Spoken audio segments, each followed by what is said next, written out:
ঈশ্বৰৰ মহিমা হোক। সেইবোৰ হৈ পৰিল এটা সুখদায়ক ফল। এতেকে হে ভাইসকল, প্ৰভুৰ আগমনলৈকে সহন কৰি থাকা। চোৱা, খেতিয়কে খেতিৰ বহুমূলীয়া শস্যলৈ বাট চাই থাকে, আৰু যেতিয়ালৈকে প্ৰথম আৰু পিছৰ বৰষুণ নাপায় তেতিয়ালৈকে সহন কৰি থাকে। তোমালোকেও সহন কৰা, নিজ নিজ হৃদয় স্থিৰে ৰাখা, কাৰণ প্ৰভুৰ আগমন ওচৰ পালেহি। জাকুব 5:7-8 খেতিয়কে ধৈৰ্যৰে অপেক্ষা কৰে খেতিৰ কোনো ধৰণৰ ফল পাবলৈ নহয়, কিন্তু বহুমূলীয়া ফল লাভ কৰিবলৈ। প্ৰথম কৰিন্থীয় পত্ৰত আমি পঢ়িবলৈ পাওঁ যে ঈশ্বৰৰ খেতিয়ক সেইসকল যিসকল দাসে ইয়াক ৰোপণ কৰে আৰু পানী দিয়ে। যীশুৱে কৈছে, আমাৰ ঈশ্বৰ খেতিয়ক, যীশু দ্ৰাক্ষালতা আৰু আমি প্ৰত্যেকেই ডাল। যীশুৱে কৈছে যে যি ডালে ফল নিদিয়ে তাক কাটি আঁতৰাই পেলাব। যিসকলক মহিমাৰ সিংহাসনৰ আগলৈ অনা হয় তেওঁলোকক ছাগলীৰ দৰে বাওঁফালে ৰখা হ'ব, যদিও তেওঁলোক যীশুৰ মেৰ আছিল। তথাপিও তেওঁলোকৰ যীশুৰ আকাংক্ষিত অভিজ্ঞতা নাই, অন্যথা তেওঁলোকক নিষ্ফল যেন লাগে। গতিকে তেওঁলোকক বিচাৰৰ দিনত নৰকৰ চিৰন্তন জুইত পেলোৱা হ'ব। গতিকে ঈশ্বৰৰ সান্নিধ্যলৈ অনা আমি, ঈশ্বৰৰ লোকসকলে যে ফলপ্ৰসূ হ'ব লাগিব সেয়া নিশ্চিত। যীশুৱে আমাক তেওঁৰ বাছি লৈছে বা মণ্ডলীৰ শৰীৰত ৰাখিছে। যিহেতু আমি ফল দিব লাগে আৰু আমাৰ ফল থাকিব লাগে।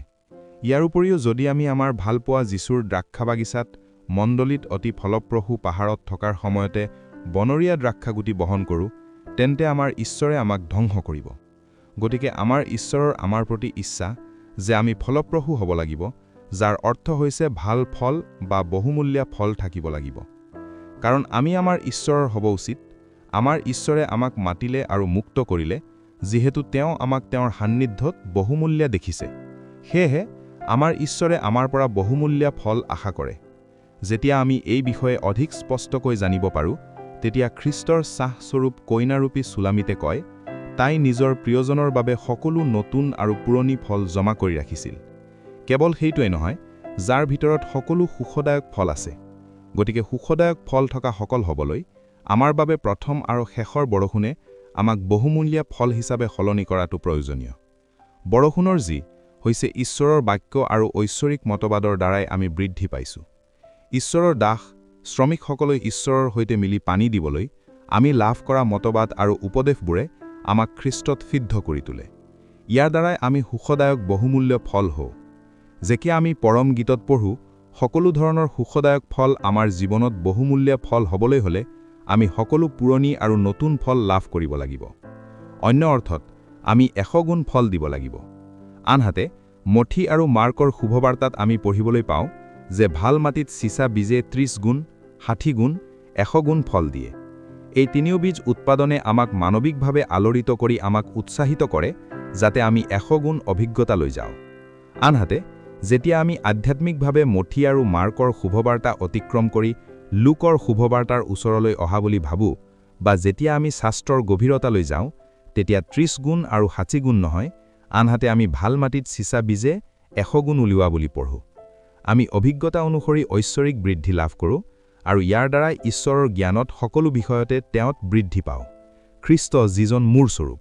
গতিকে 100 গুণ নিশুণ উৎপাদন আমি লাভ কৰোঁ। এই অভিজ্ঞতালৈ আহিবলৈ আহক আমি আমাৰ জীৱনৰ অভিজ্ঞতা তীক্ষ্ণভাৱে পৰ্যবেক্ষণ কৰোঁ। আমি কি ধৰণে হ'ব লাগে সেয়া হ'ল বাক্য শুনি, ভাল হৃদয়ত ৰাখি আৰু ধৈৰ্যৰে ফল দিব লাগে। কৃষকে যেনেকৈ আমাৰ বাবে বহুমূলীয়া ফল পাবলৈ ধৈৰ্যৰে অপেক্ষা কৰে, তেনেকৈ কোৱা হৈছে যে ধৈৰ্য ধৰি তোমালোকৰ হৃদয়কো সুদৃঢ় কৰা।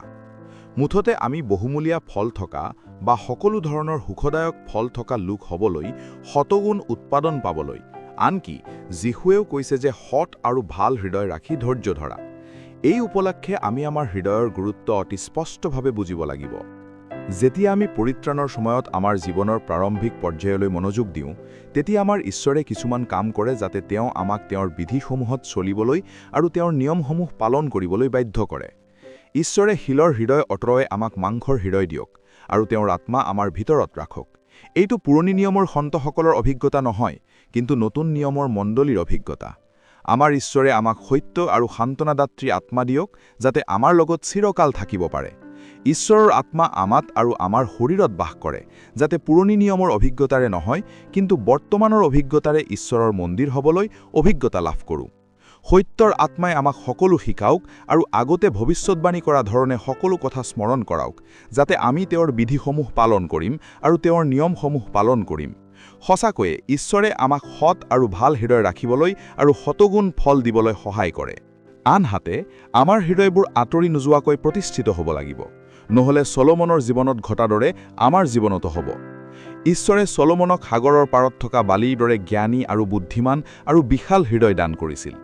কিন্তু চলোমনৰ জীৱনত তেওঁৰ হৃদয় মোহিত হৈছিল আৰু তেওঁৰ ঈশ্বৰ জিহোৱাৰ সৈতে তেওঁৰ হৃদয়ৰ সিদ্ধতা হেৰুৱাই গৈছিল, যাৰ বাবে তেওঁৰ হৃদয়ে তেওঁৰ ঈশ্বৰৰ পৰা আঁতৰি গৈছিল আৰু প্ৰভুৰ আজ্ঞা পালন নকৰিলে। যদি আমিও আমাৰ হৃদয় প্ৰতিষ্ঠা নকৰোঁ, তেন্তে আমিও আমাৰ ঈশ্বৰৰ পৰা আঁতৰি যাম, যাৰ দ্বাৰা আমি তেওঁৰ বিধিসমূহ অনুসৰণ নকৰোঁ বা তেওঁৰ নিয়মসমূহ পালন নকৰোঁ।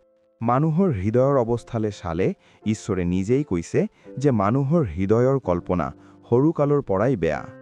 ঈশ্বৰে দেখিলে যে তেওঁৰ দুষ্টতা বহুত আৰু তেওঁৰ হৃদয়ৰ চিন্তাৰ প্ৰতিটো কল্পনা অহৰহ কেৱল দুষ্ট আছিল।